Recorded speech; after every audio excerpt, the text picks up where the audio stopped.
It's spooky story time. Happy Halloween.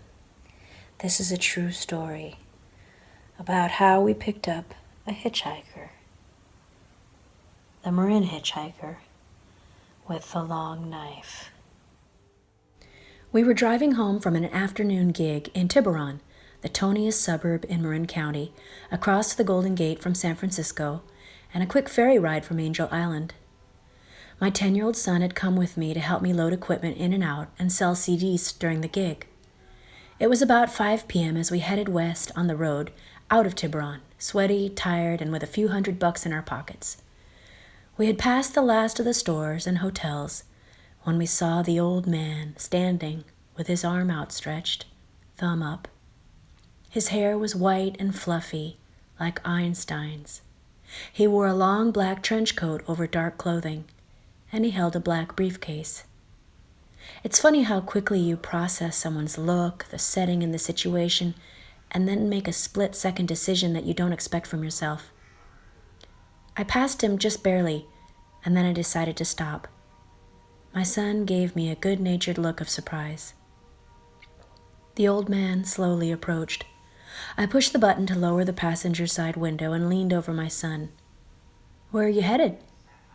"San Rafael," he said. "We're going to Oakland. We can give you a ride there. It's on the way," I said. He opened the back door and climbed in. I started driving. "If you're taking the Richmond Bridge, I can tell you exactly where to drop me. You won't go out of your way," the old man said. "Great. So why are you hitchhiking?" I asked. "Well, on a Sunday the buses don't come often, so sometimes I'll try my luck getting a ride," he said. "I don't have a car." He fell silent, and so did we. We wound along the forested road approaching the highway, and after a few minutes we were heading out north on 101. I saw a sign for San Quentin State Prison to our right. "There's San Quentin, California's oldest, scariest prison," I told my son. "Hope you never go there," I joked. We could see the Spanish-style building jutting out into the bay. The man had been quiet in the back seat, so I'd nearly forgotten about him. "I went to San Quentin," the old man piped up. "I used to be a delivery man. I made deliveries to San Quentin. The funny thing is, I always carried a very long knife to open packages with," he said. When you're giving a hitchhiker a ride, knife is a word you really don't want to have come up in casual conversation, and a slight current of awareness traveled through me. "Really? When was this?" I asked. "Oh, in the 1950s. I'd go in there with my deliveries, and they never checked me. And I would forget that I was going in there with a big, long knife for opening boxes. But it was never a problem, the fact that I had that long knife," he said. "I didn't have that job for more than a few years," he said. The car was silent again as we contemplated the prison, known for housing hundreds of condemned men on death row until all appeals ran out and they went to the gas chamber, or nowadays to lethal injection.